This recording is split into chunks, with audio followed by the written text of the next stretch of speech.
ये जो आरएसएस और बीजेपी का जो चेहरा है, इसको नंगा करके चौराहे पर खड़ा करने के लिए आज हम लोग यहाँ पर जमा हुए हैं।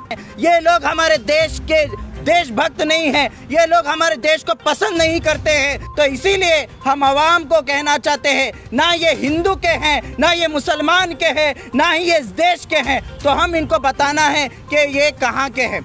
इन लोगों को जिस तरीके से सावरकर को अंडमान निकोबार जेल भेजा गया था, उसी तरीके से इस नरेंद्र मोदी और अमित शाह को भी जेल भेजना हो। ये दिन दूर नहीं, ये तमाम लोगों को हम जेल भेजेंगे। नाथूराम गोडसे मुर्दाबाद, मुर्दाबाद, मुर्दाबाद। नाथूराम गोडसे मुर्दाबाद, मुर्दाबाद, मुर्दाबाद। नाथूराम गोडसे मुर्दाबाद, मुर्दाबाद, मुर्दाबाद। तो गांधी जी राम राज्य चाहते थे, तो इसका मतलब है कि जिन्होंने उनको गोली मारी वो शायद इस बात के खिलाफ थे कि राम राज्य आना चाहिए। तो यहीं पे साफ हो जाता है कि हिंदू क्या है और हिंदुत्व क्या है। देखिए, राम मंदिर के नाम पे सिर्फ इस मुल्क में लोगों को बेवकूफ बनाया गया और लोगों को आज भी बेवकूफ बनाया जा रहा है। गांधी जी को मारने वाले हों या ये BR अम्बेडकर की फोटो को हटाने वाले हों, ये लोग एक टेररिस्ट हैं जो नहीं चाह रहे हैं कि अब मुल्क में पीस बना रहे किसी भी तरीके से। और ये खुद क्या चाह रहे हैं, ये चाह रहे हैं कि हम ऐसी पॉलिटिक्स करें, गंदी पॉलिटिक्स,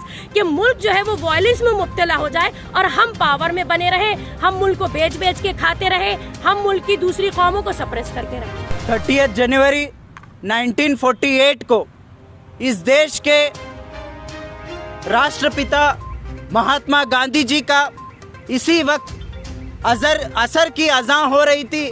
असर की अजान के वक्त महात्मा गांधी जैसे ही अजान की आवाज़ सुने, लोगों से कहा कि मेरी प्रार्थना का वक्त हो चुका है, कि अब मैं प्रार्थना के लिए जा रहा हूँ। जैसे उन्होंने उठा, उस वक्त नाथूराम गोडसे RSS राष्ट्रीय स्वयं सेवक संघ का जो आदमी है, उसने महात्मा गांधी को गोली सीने पर चलाकर उनकी हत्या कर दी गई। इस देश के अंदर सबसे बड़ा आतंकवादी हमला अगर हुआ है, वो महात्मा गांधी जी का कत्ल है। उसके बाद इन्होंने बाबरी मस्जिद का कत्ल किया। उसके बाद इन्होंने लगातार मुसलमानों पर, दलितों पर, हिंदुओं पर, मंदिर मस्जिद के नाम पर लगातार दंगे फसाद कर इस देश को एक गलत रास्ते पर लेकर जाते गए। मजलूमों के हाथों में ये सरकार आएगी और उस वक्त इस देश के अंदर संविधान के जो जितने भी अधिकार हैं वो तमाम चीज़ें इम्प्लीमेंटेशन होगी। गांधी के कातिल, देश के कातिल के मुहिम के साथ हम लोग यहाँ पर एहतजाज कर रहे हैं। गांधी जी हम शर्मिंदा हैं, नाथूराम गोडसे मुर्दाबाद, मुर्दाबाद, मुर्दाबाद। गांधी जी के कातिलों को सजा दो, सजा दो, सजा दो। RSS मुर्दाबाद, RSS मुर्दाबाद। अमर रहे, अमर रहे, अमर रहे, अमर रहे। गांधी जी अमर रहे, गांधी जी अमर रहे। अरे RSS हो बर्बाद, RSS हो बर्बाद। अरे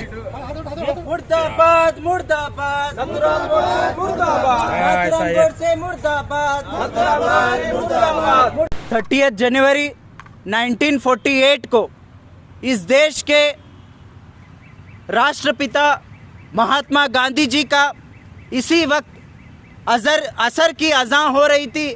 असर की अजान के वक्त महात्मा गांधी जैसे ही अजान की आवाज़ सुने, लोगों से कहा कि मेरी प्रार्थना का वक्त हो चुका है, कि अब मैं प्रार्थना के लिए जा रहा हूँ।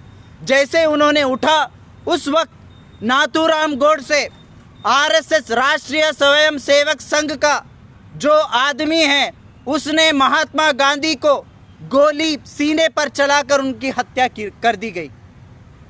इस देश के अंदर सबसे बड़ा आतंकवादी हमला अगर हुआ है, वो महात्मा गांधी जी का कत्ल है इस देश के अंदर। उसके बाद हम देख सकते हैं लगातार जो लोग गांधी जी के कातिल हैं, वो लगातार आगे बढ़ते जा रहे हैं और इस देश के अंदर अपनी जो सोच है वो आगे बढ़ाने की कोशिश कर रहे हैं। ये वही सोच थी जो RSS हिंदुत्व सोच, उसने नाथूराम गोडसे ने महात्मा गांधी जी का कत्ल किया। महात्मा गांधी भी एक हिंदू थे। महात्मा गांधी भी इस देश के अंदर इंसाफ और तहफ़्फ़ुज़, सिक्योरिटी, डेमोक्रेसी, सेकुलरिज्म के लिए काम करने वाले शख्सियत थे। महात्मा गांधी ने इस देश को आज़ादी दिलाने के लिए सबसे पहले आवाज़ उठाई। उस वक्त महात्मा गांधी के साथ कंधे से कंधा लगाकर महात्मा गांधी को टोटल पूरा सपोर्ट देने वाले जौहर अली, जो अली ब्रदर्स हैं, और उसके साथ साथ मौलाना आज़ाद हैं, खान गफ़ार खान हैं, ये तमाम लोग महात्मा गांधी के साथ कंधे से कंधा लगाकर इनका सपोर्ट करते हुए इस देश को आज़ादी दिलाने के लिए मेहनत की है। लेकिन ये चीज़ आरएसएस और जो हिंदू परिषद जो लोग थे उन लोगों को पसंद नहीं आया, इसीलिए उन्होंने महात्मा गांधी का कत्ल किया। महात्मा गांधी का कत्ल कर कर ये समझ गए कि इस देश के अंदर अब हम राज करेंगे, ये सोचकर इन्होंने महात्मा गांधी का कत्ल किया। लेकिन वहाँ पर ये लोग फेल हो गए। उसके बाद इन्होंने बाबरी मस्जिद का कत्ल किया। उसके बाद इन्होंने लगातार मुसलमानों पर, दलितों पर, हिंदुओं पर, मंदिर मस्जिद के नाम पर लगातार दंगे फसाद कर कर इस देश को एक गलत रास्ते पर लेकर जाते गए। तो इसके खिलाफ में आज हम लोग social democratic party of India SDPI आज पूरे मुल्क भर में गांधी के कातिल, देश के कातिल के मुहिम के साथ हम लोग यहाँ पर एहतजाज कर रहे हैं। हम लोग अवामुन्नास के सामने ये जो RSS और BJP का जो चेहरा है, इसको नंगा करके चौराहे पर खड़ा करने के लिए आज हम लोग यहाँ पर जमा हुए हैं।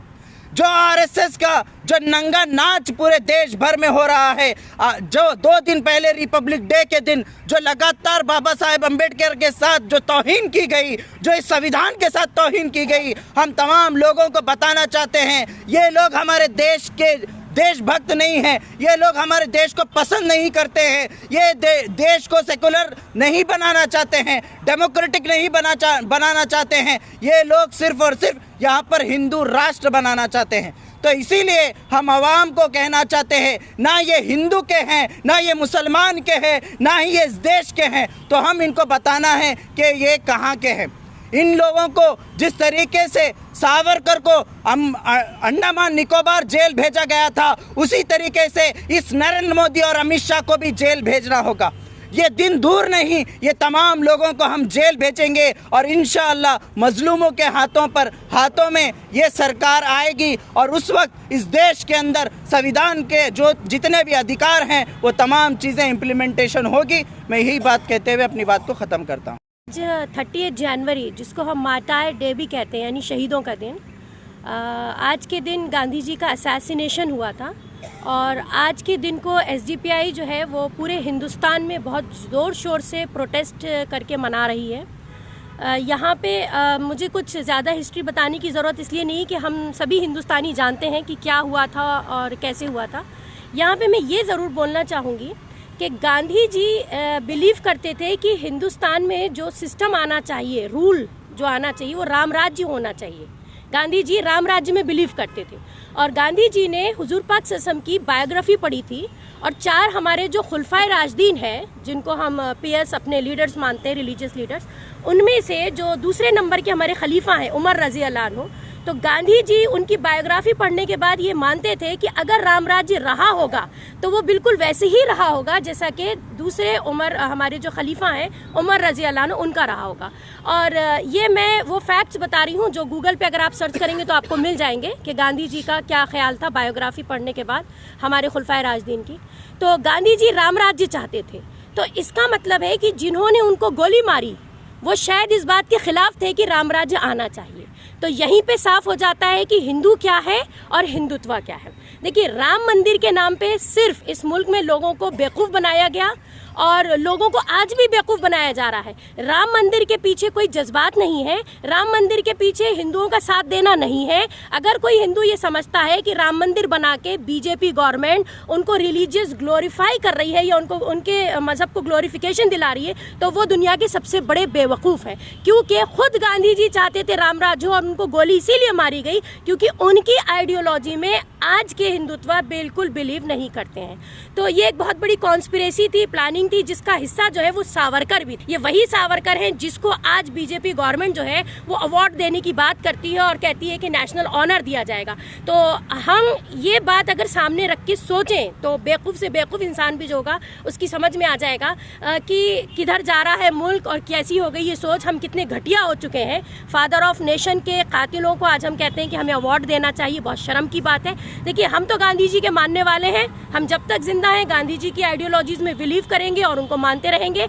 और उनके कातिल अब नहीं है, लेकिन उनके कातिलों की जो नस्लें अभी भी चली आ रही हैं। सबसे शर्म की बात है कि जिन्होंने कत्ल किया आज वही मुल्क को चला रहे हैं, वही मुल्क के हुक्मरान बन के बैठे हैं। बाबा साहेब की फोटो हटाने का मतलब है कि कॉन्स्टिट्यूशन में बिलीव नहीं करते। ये वही लोग हैं जो कहते हैं कि कॉन्स्टिट्यूशन नहीं होना चाहिए। अच्छा, अगर आप जब पूछ रहे हैं तो मैं थोड़ा बता देती हूँ कॉन्स्टिट्यूशन क्यों नहीं होना चाहिए। क्योंकि कॉन्स्टिट्यूशन जो है वो ऐसा संविधान है जो ये बताता है कि मुल्क में कितना इक्वालिटी होनी चाहिए, फ्रीडम किस तरह की होनी चाहिए, यहाँ पे जो रहने वाले हैं, जो यहाँ पैदा होते हैं हिंदुस्तान के, उनके क्या हुकूक होने चाहिए। तो ये सारी चीज़ें संविधान बता रहा है। और जो लोग चाहते हैं कि इक्वालिटी, फ्रीडम, जस्टिस ख़त्म हो जाए, वही लोग हैं जो चाहते हैं कि संविधान ख़त्म हो जाए। अब संविधान को ख़त्म करने के लिए उन्हें उसके आर्किटेक्ट को ख़त्म करना पड़ेगा, बाबा साहेब अम्बेडकर जो है। और एक चीज़ मैं आपको यहाँ पे बताना चाहूँगी, बाबा साहेब अम्बेडकर कोई हिंदुस्तान की जानी मानी पर्सनालिटी नहीं है। हम तो अभी 26 जनवरी में उनके पोते रतन अम्बेडकर से मिल के आए हैं, काफ़ी देर उनसे बातचीत हुई, बहुत सारे फैक्ट्स उन्होंने हमारे सामने रखे। वो पोते तो खुद एक इंटरनेशनल फिगर है और BR अम्बेडकर को इंटरनेशनल आइकन माना जाता है कॉन्स्टिट्यूशन बनाने की जब बात आती है। यानी जो कॉन्स्टिट्यूशन BR अम्बेडकर ने हमको दिया, ऐसा बेहतरीन कॉन्स्टिट्यूशन दुनिया के किसी मुल्क में नहीं है।